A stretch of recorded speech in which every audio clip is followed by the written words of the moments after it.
Hi friends, ನಿಮಗೆಲ್ಲ ಮತ್ತೊಂದು ವಿಡಿಯೋಗೆ ಸ್ವಾಗತ. ಫ್ರೆಂಡ್ಸ್, ಇವತ್ತಿನ ವಿಡಿಯೋದಲ್ಲಿ ನಾವು ಒಂದು ಅದ್ಭುತವಾದ ಇತಿಹಾಸದ ಪುಟಗಳಲ್ಲಿ ತನ್ನದೇ ಆದ ಛಾಪು ಮೂಡಿಸಿರುವ ಸಮುದಾಯದ ಬಗ್ಗೆ ತಿಳಿಸ್ತಾ ಇದ್ದೀವಿ. ಕುರಿ ಮೇಕೆಗಳನ್ನೇ ಜೀವನಾಡಿಯಾಗಿಸಿಕೊಂಡು ಪ್ರಕೃತಿಯ ಮಡಲಿನಲ್ಲಿ ಅಲೆಮಾರಿಗಳಾಗಿ ಸಾಗಿದವರು, ಕಂಬಳಿಯನ್ನ ನೇಯ್ದು ಕಲೆಯನ್ನ ಉಳಿಸಿದವರು, ಕೃಷಿಯಲ್ಲಿ ತಮ್ಮನ್ನ ತಾವು ತೊಡಗಿಸಿಕೊಂಡು ಅನ್ನದಾತರಾದವರು. ಹೌದು, ನಾವು ಮಾತನಾಡ್ತಾ ಇರುವುದು ಕುರುಬ ಸಮುದಾಯದ ಬಗ್ಗೆ. ಕೇವಲ ಕುರಿ ಕಾಯುವ ಕೆಲಸಕ್ಕೆ ಸೀಮಿತವಾಗಿದ್ರ? ಖಂಡಿತ ಇಲ್ಲ. ಇವರು ಇತಿಹಾಸದಲ್ಲಿ ಪ್ರಬಲ ಸಾಮ್ರಾಜ್ಯಗಳ ಸ್ಥಾಪಕರಾಗಿದ್ರು, ಶೂರ ಯೋಧರಾಗಿದ್ರು ಮತ್ತು ತಮ್ಮ ಸಂಸ್ಕೃತಿಯನ್ನ ಎತ್ತಿ ಹಿಡಿದವರು ಎಂಬ ನಂಬಿಕೆಗಳಿವೆ. ಪಲ್ಲವ ಸಾಮ್ರಾಜ್ಯ, ಹೊಯ್ಸಳ ಸಾಮ್ರಾಜ್ಯ, ವಿಜಯನಗರ ಸಾಮ್ರಾಜ್ಯ, ಈ ಹೆಸರುಗಳನ್ನ ಕೇಳಿದಾಗ ಇತಿಹಾಸದ ಪುಟಗಳು ತೆರೆದುಕೊಳ್ಳುತ್ತವೆ.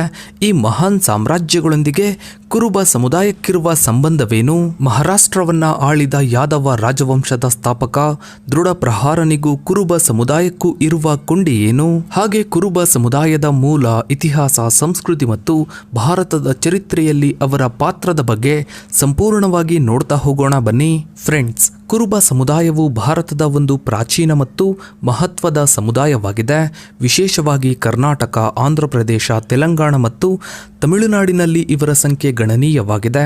ಕರ್ನಾಟಕದಲ್ಲಿ ಕುರುಬರು ಮೂರನೇ ಅತಿದೊಡ್ಡ ಸಮುದಾಯವಾಗಿದೆ. ಕುರುಬ ಎಂಬ ಪದವು ಕುರಿ ಎಂಬ ಕನ್ನಡ ಪದದಿಂದ ಬಂದಿದೆ. ಇದು ಕುರಿಗಾಯಿಗಳಿಗಾಗಿ ಅವರ ಸಾಂಪ್ರದಾಯಿಕ ವೃತ್ತಿಯನ್ನ ಸೂಚಿಸುತ್ತೆ. ಇವರನ್ನ ಕುರುಮ, ಕುರುಬ, ಗಾದಾರಿಯ ಎಂದು ಸಹ ಕರೀತಾರೆ. ಕುರುಬ ಸಮುದಾಯದ ಇತಿಹಾಸವು ಮಹಾಭಾರತದ ಕಾಲದಷ್ಟು ಹಿಂದಕ್ಕೆ ಹೋಗುತ್ತೆ ಎಂದು ಹೇಳಲಾಗುತ್ತೆ.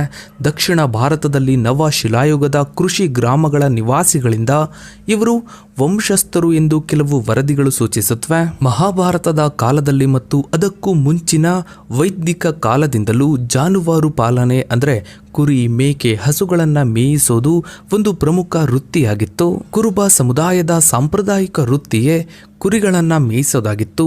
ಈ ಸಮುದಾಯದ ಬೇರುಗಳು ಆ ಪುರಾತನ ಕಾಲದ ಜಾನುವಾರು ಪಾಲಕರೊಂದಿಗೆ ಸಂಬಂಧ ಹೊಂದಿವೆ ಎಂದು ನಂಬಲಾಗಿದೆ. ಮಹಾಭಾರತದಲ್ಲಿ ಪ್ರಮುಖ ಪಾತ್ರ ವಹಿಸುವ ಯಾದವರು ಅಥವಾ ಯದುವಂಶ ಕೂಡ ಜಾನುವಾರು ಪಾಲನೆ ಅಥವಾ ಪಶುಪಾಲನೆಯೊಂದಿಗೆ ಸಂಬಂಧ ಹೊಂದಿದ್ರು. ಕುರುಬ ಸಮುದಾಯವು ಯಾದವ ಕುಲಕ್ಕೆ ಸೇರಿದೆ ಎಂಬ ನಂಬಿಕೆಗಳಿವೆ.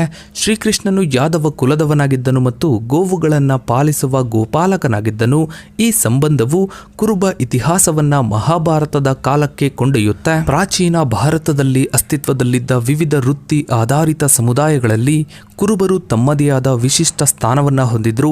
ಇವರ ಜೀವನ ಶೈಲಿ ಮತ್ತು ಆಚರಣೆಗಳು ಆ ಕಾಲದ ಸಾಮಾಜಿಕ ರಚನೆಗಳಿಗೆ ಹೊಂದಿಕೆಯಾಗುತ್ತವೆ.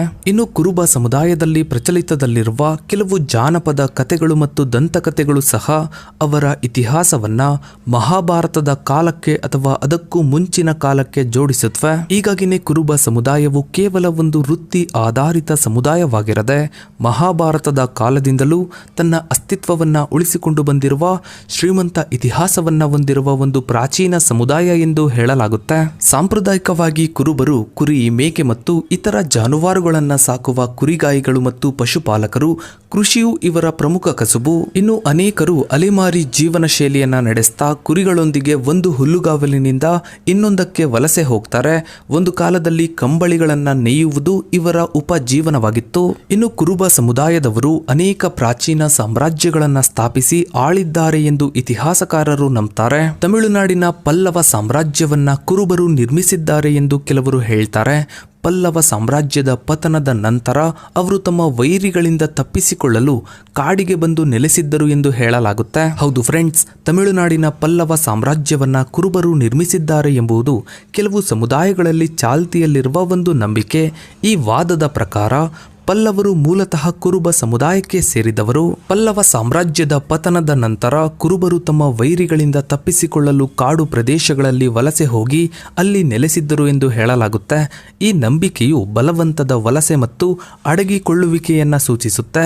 ಇದು ಅವರ ಸಾಂಪ್ರದಾಯಿಕ ಅಲೆಮಾರಿ ಜೀವನ ಶೈಲಿ ಮತ್ತು ಗುಡ್ಡಗಾಡು ಪ್ರದೇಶಗಳೊಂದಿಗೆ ಸಂಬಂಧವನ್ನ ವಿವರಿಸಲು ಸಹಾಯ ಮಾಡುತ್ತೆ. ಆದರೂ ಇತಿಹಾಸಕಾರರ ಪ್ರಕಾರ ಪಲ್ಲವರ ಮೂಲದ ಬಗ್ಗೆ ಹಲವು ಸಿದ್ಧಾಂತಗಳಿವೆ. ಕೆಲವು ಸಿದ್ಧಾಂತ ಮೂಲಗಳು ಅವರು ದಕ್ಷಿಣ ಭಾರತದ ಸ್ಥಳೀಯರು ಎಂದು ಹೇಳಿದರೆ, ಇನ್ನು ಕೆಲವು ಉತ್ತರ ಭಾರತದಿಂದ ವಲಸೆ ಬಂದವರು ಎಂದು ಸೂಚಿಸುತ್ತವೆ. ಕುರುಬರು ಪಲ್ಲವರ ಪೂರ್ವಜರು ಎಂಬುದು ಪ್ರಸ್ತುತ ಪ್ರಬಲವಾದ ಐತಿಹಾಸಿಕ ಪುರಾವೆಗಳಿಂದ ಸಂಪೂರ್ಣವಾಗಿ ದೃಢಪಟ್ಟಿಲ್ಲ. ಇದು ಹೆಚ್ಚಾಗಿ ಸಮುದಾಯದ ಜಾನಪದ ಕಥೆಗಳ ಭಾಗವಾಗಿದೆ. ಆದರೂ ಇಂತಹ ನಂಬಿಕೆಗಳು ಸಮುದಾಯದ ಗುರುತು, ಇತಿಹಾಸ ಮತ್ತು ಪ್ರಾದೇಶಿಕ ಸಂಬಂಧಗಳನ್ನು ಅರ್ಥ ಮಾಡಿಕೊಳ್ಳುವಲ್ಲಿ ಮಹತ್ವದ ಪಾತ್ರ ವಹಿಸುತ್ತವೆ. ಇನ್ನು ಕರ್ನಾಟಕದ ಹೊಯ್ಸಳ ಸಾಮ್ರಾಜ್ಯವನ್ನು ಕುರುಬರು ಸ್ಥಾಪಿಸಿದರು ಎಂಬ ನಂಬಿಕೆಯೂ ಇದೆ. ಹೌದು ಫ್ರೆಂಡ್ಸ್, ಕರ್ನಾಟಕದ ಹೊಯ್ಸಳ ಸಾಮ್ರಾಜ್ಯವನ್ನ ಕುರುಬರು ಸ್ಥಾಪಿಸಿದರು ಎಂಬ ನಂಬಿಕೆ ಕೂಡ ಕೆಲವು ಸಮುದಾಯಗಳಲ್ಲಿ ಪ್ರಚಲಿತದಲ್ಲಿದೆ. ಪಲ್ಲವರ ವಿಚಾರದಲ್ಲಿಯೇ ಇರುವಂತೆ ಇದು ಕೂಡ ಸಮುದಾಯದ ಮೌಖಿಕ ಪಾರಂಪರೆಯ ಭಾಗವಾಗಿದೆ. ಇತಿಹಾಸಕಾರರ ಪ್ರಕಾರ ಹೊಯ್ಸಳರು ಮಲೆನಾಡಿನ ಪ್ರದೇಶದ ಅಂದರೆ ಇಂದಿನ ಕರ್ನಾಟಕದ ಪಶ್ಚಿಮ ಘಟ್ಟಗಳ ಎತ್ತರದ ಪ್ರದೇಶದ ಸ್ಥಳೀಯ ಆಡಳಿತಗಾರರಾಗಿದ್ದರು. ಅವರ ಮೂಲದ ಬಗ್ಗೆ ಹಲವು ಸಿದ್ಧಾಂತಗಳಿದ್ರೂ ಪ್ರಮುಖವಾಗಿ ತಿಳಿದು ಬಂದಿರುವ ಅಂಶಗಳು ಏನು ಅಂದರೆ, ಹೊಯ್ಸಳರು ಮಲೆನಾಡಿನವರು ಎಂಬುದು ಶಾಸನಗಳಿಂದ ದೃಢಪಟ್ಟಿದೆ. ಅವರನ್ನ ಮಲೆನಾಡಿನ ಅಧಿಪತಿ ಎಂದು ಗುರುತಿಸಲಾಗಿದೆ. ಕೆಲವು ಆರಂಭಿಕ ಶಾಸನಗಳು ಹೊಯ್ಸಳರನ್ನ ಯಾದವ ವಂಶಕ್ಕೆ ಸೇರಿದ್ದವರು ಎಂದು ಸೂಚಿಸುತ್ತವೆ. ಆದರೆ ಉತ್ತರ ಭಾರತದ ಯಾದವರೊಂದಿಗೆ ನೇರ ಸಂಬಂಧವನ್ನ ತೋರಿಸುವ ಯಾವುದೇ ಸ್ಪಷ್ಟ ಐತಿಹಾಸಿಕ ದಾಖಲೆಗಳು ಲಭ್ಯವಿಲ್ಲ. ಐತಿಹಾಸಿಕವಾಗಿ ನೃಪಕಾಮ ಹೊಯ್ಸಳ ಸಾಮ್ರಾಜ್ಯದ ಸ್ಥಾಪಕ ಎಂದು ಪರಿಗಣಿಸಲಾಗಿದೆ. ಕುರುಬರು ಹೊಯ್ಸಳ ಸಾಮ್ರಾಜ್ಯವನ್ನ ಸ್ಥಾಪಿಸಿದರು ಎಂಬ ನಂಬಿಕೆಯು ಸಮುದಾಯದ ಇತಿಹಾಸವನ್ನು ಮತ್ತು ಅವರ ಶೌರ್ಯವನ್ನ ಎತ್ತಿ ಹಿಡಿಯುವ ಪ್ರಯತ್ನವಾಗಿರಬಹುದು. ಭಾರತದಲ್ಲಿ ಅನೇಕ ಸಮುದಾಯಗಳು ತಮ್ಮನ್ನ ಪ್ರಾಚೀನ ರಾಜವಂಶಗಳಿಗೆ ಅಥವಾ ವೀರರಿಗೆ ಸಂಬಂಧ ಕಲ್ಪಿಸಿಕೊಳ್ಳುವುದು ಸಾಮಾನ್ಯವಾಗಿದೆ. ಕುರುಬ ಸಮುದಾಯವು ದಕ್ಷಿಣ ಭಾರತದಾದ್ಯಂತ ಹರಡಿಕೊಂಡಿದ್ದು ತಮ್ಮದೇ ಆದ ಶ್ರೀಮಂತ ಇತಿಹಾಸವನ್ನು ಮತ್ತು ಸಂಸ್ಕೃತಿಯನ್ನ ಹೊಂದಿದೆ. ಆದರೆ ಈ ಕುರಿತು ಪ್ರಬಲವಾದ, ವ್ಯಾಪಕವಾಗಿ ಅಂಗೀಕರಿಸಲ್ಪಟ್ಟ ಐತಿಹಾಸಿಕ ಪುರಾವೆಗಳ ಕೊರತೆ ಇದೆ. ಇನ್ನು 13ನೇ ಮತ್ತು 15ನೇ ಶತಮಾನದ ನಡುವೆ ವಿಜಯನಗರ ಸಾಮ್ರಾಜ್ಯದ ಸ್ಥಾಪಕರು ಹರಿಹರ ಮತ್ತು ಬುಕ್ಕರಾಯರು ಕುರುಬ ಸಮುದಾಯಕ್ಕೆ ಸೇರಿದ್ದವರು ಎಂದು ನಂಬಲಾಗಿದೆ. ಈ ಸಾಮ್ರಾಜ್ಯವು ಕುರುಬ ಸಮುದಾಯದ ಏಳಿಗೆಯ ಉತ್ತುಂಗವನ್ನ ಕಂಡಿದೆ. ಹೌದು ಫ್ರೆಂಡ್ಸ್, 13ನೇ ಮತ್ತು 15ನೇ ಶತಮಾನದ ನಡುವೆ ದಕ್ಷಿಣ ಭಾರತದ ಅತಿದೊಡ್ಡ ಮತ್ತು ಪ್ರಬಲ ಸಾಮ್ರಾಜ್ಯಗಳಲ್ಲಿ ಒಂದಾದ ವಿಜಯನಗರ ಸಾಮ್ರಾಜ್ಯವನ್ನ ಸ್ಥಾಪಿಸಿದ ಹರಿಹರ ಮತ್ತು ಬುಕ್ಕರಾಯ ಕುರುಬ ಸಮುದಾಯಕ್ಕೆ ಸೇರಿದ್ದವರು ಎಂಬ ನಂಬಿಕೆ ಬಲವಾಗಿ ಪ್ರಚಲಿತದಲ್ಲಿದೆ. ಈ ನಂಬಿಕೆಯು ಮುಖ್ಯವಾಗಿ ಕುರುಬ ಸಮುದಾಯದವರಲ್ಲಿ ವ್ಯಾಪಕವಾಗಿದೆ. ಈ ನಂಬಿಕೆಯು ವಿಜಯನಗರ ಸಾಮ್ರಾಜ್ಯದ ಸ್ಥಾಪನೆಯು ಕುರುಬ ಸಮುದಾಯದವರಿಗೆ ರಾಜಕೀಯ ಮತ್ತು ಸಾಮಾಜಿಕ ಏಳಿಗೆಯ ಉತ್ತುಂಗವನ್ನ ತಂದುಕೊಟ್ಟಿತ್ತು ಎಂದು ಪ್ರತಿಪಾದಿಸುತ್ತೆ. ಈ ಅವಧಿಯಲ್ಲಿ ಕುರುಬ ಸಮುದಾಯವು ತಮ್ಮ ಗುರುತನ್ನ ಬಲಪಡಿಸಿಕೊಂಡು ಸಾಮ್ರಾಜ್ಯದ ಆಡಳಿತ, ಸೇನೆ ಮತ್ತು ಸಾಮಾಜಿಕ ಜೀವನದಲ್ಲಿ ಪ್ರಮುಖ ಪಾತ್ರ ವಹಿಸಿರಬಹುದು ಎಂದು ನಂಬಲಾಗಿದೆ. ಇನ್ನು ವಿಜಯನಗರ ಸಾಮ್ರಾಜ್ಯದ ಸ್ಥಾಪಕರಾದ ಹರಿಹರ ಮತ್ತು ಬುಕ್ಕರಾಯರ ಮೂಲದ ಬಗ್ಗೆ ಇತಿಹಾಸಕಾರರಲ್ಲಿ ಭಿನ್ನಾಭಿಪ್ರಾಯಗಳಿವೆ. ಅನೇಕ ಕುರುಬ ಸಂಘಟನೆಗಳು ಮತ್ತು ವಿದ್ವಾಂಸರು ಹರಿಹರ ಮತ್ತು ಬುಕ್ಕರಾಯರು ಕುರುಬ ಸಮುದಾಯದವರು ಎಂದು ದೃಢವಾಗಿ ನಂಬ್ತಾರೆ. ಈ ನಂಬಿಕೆಗೆ ಕೆಲವು ಮೌಖಿಕ ಪಾರಂಪರೆಗಳು, ಜಾನಪದ ಕಥೆಗಳು ಮತ್ತು ಸಮುದಾಯದಲ್ಲಿ ಚಾಲ್ತಿಯಲ್ಲಿರುವ ಐತಿಹಾಸಿಕ ವ್ಯಾಖ್ಯಾನಗಳು ಆಧಾರವಾಗಿವೆ. ಹರಿಹರ ಮತ್ತು ಬುಕ್ಕರಾಯರು ಸೇರಿದ ವಂಶವನ್ನು ಸಂಗಮ ವಂಶ ಎಂದು ಕರೆಯಲಾಗ್ತಿತ್ತು. ಕೆಲವು ಇತಿಹಾಸಕಾರರು ಸಂಗಮರು ಯಾದವ ಕುಲಕ್ಕೆ ಸೇರಿದ್ದವರು ಎಂದು ಪ್ರತಿಪಾದಿಸುತ್ತಾರೆ. ಇನ್ನು ಕೆಲವು ಇತಿಹಾಸಕಾರರು ಹರಿಹರ ಮತ್ತು ಬುಕ್ಕರಾಯರು ಆಂಧ್ರ ಪ್ರದೇಶದ ಗುಂಟೂರು ಪ್ರದೇಶದಿಂದ ಬಂದವರು ಎಂದು ಸೂಚಿಸುತ್ತಾರೆ. ಇನ್ನಿತರ ಇತಿಹಾಸಕಾರರು ಅವರು ಕರ್ನಾಟಕದ ಹಲ್ಗಲ್ಲ ನಾಡು ಅಂದ್ರೆ ಹೊಯ್ಸಳರ ಅಧೀನದಲ್ಲಿದ್ದ ಪ್ರದೇಶದ ಮೂಲದವರು ಎಂದು ವಾದಿಸುತ್ತಾರೆ. ವಿಜಯನಗರದ ಸ್ಥಾಪನೆಯು ದೆಹಲಿ ಸುಲ್ತಾನರ ಆಕ್ರಮಣಗಳ ವಿರುದ್ಧ ದಕ್ಷಿಣ ಭಾರತದ ಸಂಸ್ಕೃತಿ ಮತ್ತು ಹಿಂದೂ ಧರ್ಮವನ್ನ ರಕ್ಷಿಸುವ ಪ್ರಯತ್ನವಾಗಿತ್ತು ಎಂಬುದನ್ನು ಎಲ್ಲರೂ ಒಪ್ಪಿಕೊಳ್ತಾರೆ. ಹರಿಹರ ಮತ್ತು ಬುಕ್ಕರಾಯರ ಮೂಲದ ಬಗ್ಗೆ ಐತಿಹಾಸಿಕವಾಗಿ ಖಚಿತವಾದ ಸರ್ವಸಮ್ಮತವಾದ ಪುರಾವೆಗಳು ಲಭ್ಯವಿಲ್ಲದಿದ್ದರೂ ವಿಜಯನಗರ ಸ್ಥಾಪಕರನ್ನ ತಮ್ಮ ಸಮುದಾಯಕ್ಕೆ ಸೇರಿಸುವ ಈ ನಂಬಿಕೆಯು ಕುರುಬ ಸಮುದಾಯದ ಐತಿಹಾಸಿಕ ಹೆಮ್ಮೆ ಮತ್ತು ಗುರುತಿಗೆ ಬಹಳ ಮುಖ್ಯವಾಗಿದೆ. ಇದು ಅವರ ದೀರ್ಘಕಾಲದ ಹೋರಾಟ, ರಾಜಕೀಯ ಪ್ರಜ್ಞೆ ಮತ್ತು ಸಾಮರ್ಥ್ಯಗಳನ್ನ ಪ್ರತಿಬಿಂಬಿಸುತ್ತೆ. ಇನ್ನು ವಿಜಯನಗರ ಸಾಮ್ರಾಜ್ಯದ ಕಾಲದಲ್ಲಿ ಕುರುಬ ಸಮುದಾಯದ ಜನರು ಸೈನ್ಯ, ಆಡಳಿತ ಮತ್ತು ವಾಣಿಜ್ಯದಲ್ಲಿ ಸಕ್ರಿಯವಾಗಿ ಪಾಲ್ಗೊಂಡಿದ್ರು ಎಂಬುದಕ್ಕೆ ಸಾಕಷ್ಟು ಪುರಾವೆಗಳಿವೆ.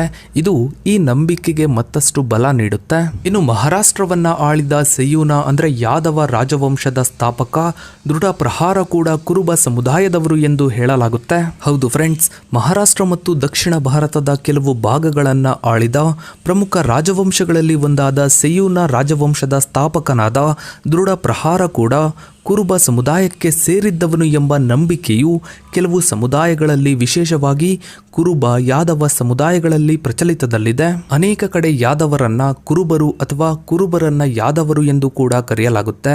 ಆದ್ದರಿಂದ ಯಾದವ ರಾಜವಂಶದ ಸ್ಥಾಪಕನು ತಮ್ಮ ಸಮುದಾಯಕ್ಕೆ ಸೇರಿದ್ದವನು ಎಂಬ ನಂಬಿಕೆ ಬಲವಾಗಿರುವುದು ಸಹಜ.